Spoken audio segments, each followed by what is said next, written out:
ma chaîne YouTube. Aujourd'hui, c'est les moments les plus embarrassants de toute ma vie. Ça vaut la peine. Je suis quelqu'un d'assez gaffeuse. On est toutes gaffeux à différents degrés, mais mon degré, moi, est assez élevé. Par contre, j'ai pas une excellente mémoire concernant ces moments-là parce que je préfère les oublier. Donc, bienvenue à cette vidéo YouTube où j'explique les moments les plus embarrassants de toute ma vie.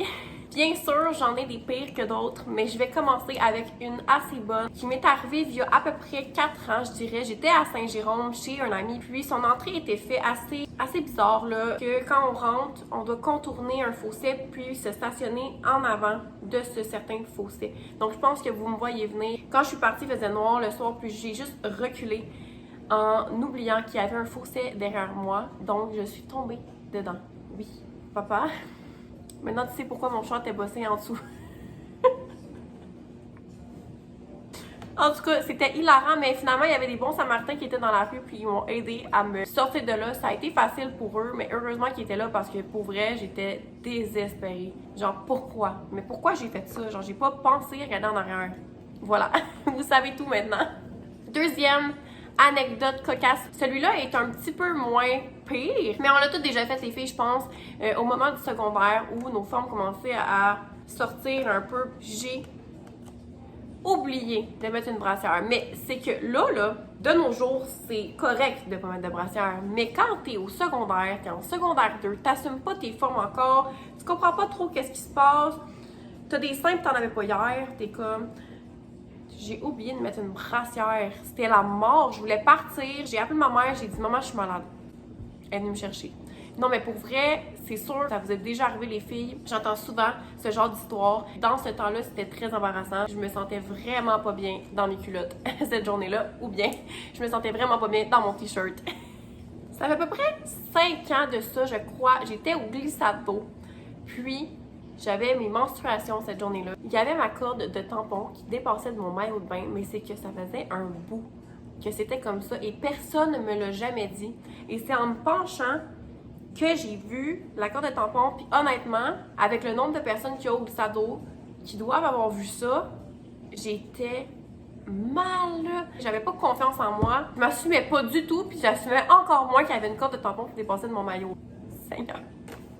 La prochaine anecdote. Dites-moi que ça vous est déjà arrivé, s'il vous plaît, stalker quelqu'un et accidentellement s'abonner à son compte Instagram. Sans petite dans tes shirts, t'as le goût de disparaître, t'es genre merde. Mais en particulier quand que c'est une fille qui a écrit un commentaire sur la photo de ta fréquentation, puis que là, tu veux aller voir, mais c'est qui cette fille-là en question, puis là, tu t'abonnes à son compte sans faire exprès. Puis là, tu te demandes, l'as-tu vu? As-tu reçu la notification? Tu fais de l'anxiété, puis là, t'es comme merde! Jusqu'à temps que cette fille en question m'écrive en privé et me demande si j'ai un problème. Super sur la défensive, la fille. Aujourd'hui, quand je pense, c'est vraiment drôle. J'étais dans un cours à l'université quand c'est arrivé. Je me rappelle de son message qui est arrivé dans mes DM et j'étais terrorisée. J'avais le cœur qui battait vite. J'assumerais que je la stalk, mettons, aujourd'hui, mais je l'assumais pas dans le temps. Cette histoire-là est arrivée il y a pas très longtemps. Je faisais un client, vous savez, je suis coiffeuse. Donc, j'étais en train de couper les cheveux d'un client. Quand je me suis penchée à côté de lui, il checkait mes seins, puis que je l'ai pogné en train de checker mes seins intense. Tu sais, le regard, le fameux regard de genre... Oui, je t'ai vu faire ça. Ouais, tu m'as vu, ouais, je t'ai vu. Je t'ai vu. C'est assez évident. Mon chandail m'arrivait là, mais quand je me penche, tu sais, mes seins ils sont assez imposants. Qu'est-ce que tu veux? Ben, il regardait. C'est juste malaisant sur le coup, là. Il est revenu me voir, ce client-là, puis après, c'était correct. On a oublié ça. Une anecdote cocasse. Je suis sortie avec une amie il y a plusieurs années. Puis tu sais, là, quand elle essaie de te matcher avec quelqu'un, puis que finalement, t'es vraiment pas intéressé, mais tu sais pas comment y dire au gars. Là, vous êtes un petit peu pompette, vous revenez d'un club, vous revenez d'un bar le soir, puis là, vous êtes les 4 dans le tour, puis là, le gars, il essaie de se coller sur toi, puis il essaie de t'embrasser, puis il essaie, tu sais, comme, mais discrètement, puis t'es genre... pas sûr pantoute. Moi, là, j'ai toujours eu peur de m'assumer, j'ai toujours eu peur de mettre mon pied à terre, peur que ce soit malaisant de dire qu'il ne m'intéressait pas. Mais à place de ça, moi, je vivais un moment hyper malaisant, puis j'étais vraiment pas bien à l'intérieur de moi, puis j'étais comme, mon Dieu, je fais quoi? Des fois, on se sent vraiment mal de dire non. Mais aujourd'hui, je vous confirme que j'ai un plus gros caractère, que je serais capable de dire à la personne qui m'intéresse pas, tu m'intéresses pas. That's it! Je me rappelle, je l'ai pas embrassé. J'essayais de faire comprendre qu'il m'intéressait pas, là, tu sais, genre... je me décollais, j'étais comme ça, je regardais par la fenêtre, j'essayais de pas regarder vers lui, comme ça. J'aurais voulu qu'il y ait un mur qui nous sépare. Toute la soirée, il était persuadé que j'étais intéressée, puis j'étais juste vraiment pas down, là. Vraiment pas down. J'avais à peu près 15-16 ans quand j'étais au cinéma avec mon ami et que je me suis trompée de toilette et je suis rentrée dans les toilettes des hommes. Quand tu rentres dans les toilettes des hommes puis que tu vois que c'est des hommes, tu t'en vas, tu sais. Oups!